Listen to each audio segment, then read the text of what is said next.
Okay guys, back out in the garage. I figure even if I'm working on this motor, I'll just make a video, you know what I mean? Like you said, keep the camera going. It's, I don't even know what day it is, Thursday? It's Thursday at 6:30 p.m. Watched Iceman's video before I came out here. I didn't leave a comment because I didn't think there was enough room for me to leave a comment on a video like that. I can't say I know what he's going through. You know what I mean? I don't have the same issues he has, but I could feel his pain on some of the items at least. You know, I know what he's talking about with the friendships and helping people out and not getting stuff in return. I don't really have that problem, so I want to make sure I word that right. I actually avoid or keep people from helping me. That's a better way of wording it, because I know if I picked up the phone now, I could have people here, right, Mike? I know you'd come in a second. Rich will be here in a second. You know, Steve, the other Rich, no problems. I just never really ask people for help. I'll help people when I can. I'm just always so backlogged that I have a hard time committing to certain things sometimes. So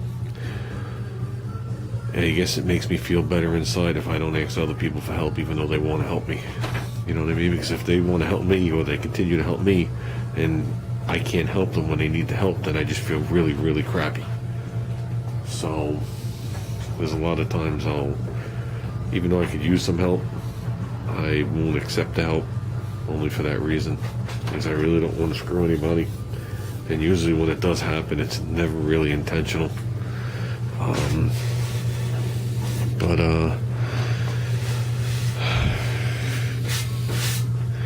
But I could see how not being able to conquer as much as you could before can really bring you down. I mean, I have that feeling this year was very rough for me. That's why this car is sitting with a cover on it, and I'm putzing with little motors. I know I could have a little bit of enjoyment with this and put it to the side if I wanna. This, I gotta get back into full force, and I just don't really have the time to dedicate towards it. Even my son doesn't understand why I can't jump back on it right now. I just can't. I can't sink my mind into this thing right now. It's not that I don't want to do it. It's not that I'm not going to do it, because I'm definitely going to do it. It's lost for the season. I accepted that. I just can't work on it for a day and then come back to it a week later. I just can't. It's not the type of project for me. So right now we could play around with this stuff and have some fun. I mean, he's not out here now.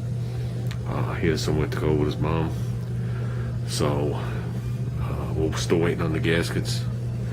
I know there was a second video made yesterday that did not post, showing the carburetor and everything. I probably will post it. Talking about Darren's carburetor and stuff like that, which is going to go on that motor. Then we're going to store that motor up. I watched the video. That video does not do that motor any justice. When you look at the video, it just looks like it's running. That motor's a little uncontrollable. I don't know what RPM that motor will smooth out at, but it's definitely too radical for anything I have here. It would just kill me on the mini bike. That I know. This frame cannot handle that speed. We're pushing it beyond with this. Probably a good 10 miles an hour faster than we should be going. So we do have the racing go-kart frame. It was a project we did not get into this year because just didn't have the time. All that went on this year, you know, little guy. I do have the other mini bike frame, so my intentions are still putting this one on my mini bike and then that motor on the other mini bike frame. So these are just quick little projects I could do. You know, hang out with my son, hang out with my family, spend some time together. I've only done like 2 cruise nights this whole year. But like I said, I haven't caught up either. And you know, sometimes it is what it is. I know it's easy to just say accept it and move on. But I know when I wasn't quite sure if you said you were suffering from depression or you're getting depressed. That's a big difference. I know if you do suffer from depression or starting to suffer from depression, it is a chemical thing in your body. And people just tell you, cheer up, you'll be better. Not quite that easy to get that chemical change to switch back in your body. I'm getting freaking attacked by mosquitoes. Wow. But there is one way to push through depression, that is to just keep yourself moving. Even if, like you said, you're sitting on the chair to keep the fatigue down. If that's what it takes to get you moving and keep your mind moving, and that's what it has to be. There's nothing wrong with that. That doesn't matter that it's going to take you a lot longer to do the same thing. As long as you're up out of bed doing it, sometimes that's all that matters. It's either going to stay the same, get worse, or get better.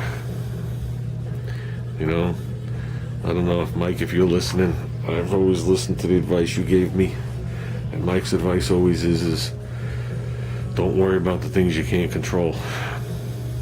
And there's a lot of times I've stepped back and thought about that advice and taken it. Some things you think you can control, but some things you just can't control. And there's not much you can do about it, so you gotta shuffle it to the side and move on. But there are some things you can't control. You know what I mean? And it looks like you're up and about, and to me, that's the most important thing. When you stop becoming up and about, and I don't mean physically, I mean mentally, that's when the troubles start to set in. That's about, So, with that,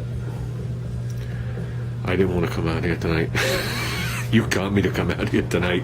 So since I'm out here tonight, what I'm going to do on this thing is I've thought about this, and I got to have a little bit of my analness come back out. And that was another point you brought up and I commented on in the other video. When you keep your quality so high, or you're anal, how nobody else could help you. I know the feeling, I know the pain. I fight it every day. I say to everybody, that's the reason I wear shoes with holes in them and pants with stains. I gotta fight it every day to never have it come back again. And like I do, I fight it every day. So when I did this project, this was one of those projects. Okay, we're gonna go anti-anal. But the problem is if I'm gonna swap this motor, I'm painting the other one. I'm leaving everything the way it is, but I'm putting the other motor on painted. And I'm just going to use the Montgomery Ward coil part. I'm not going to use this cover. So I'll leave this. I don't think that's aluminum. It's either aluminum or some kind of magnesium or something. Looks like the metal they use on an outboard motor. Which could be, I guess, aluminum, a different grade. But I'm going to paint this block.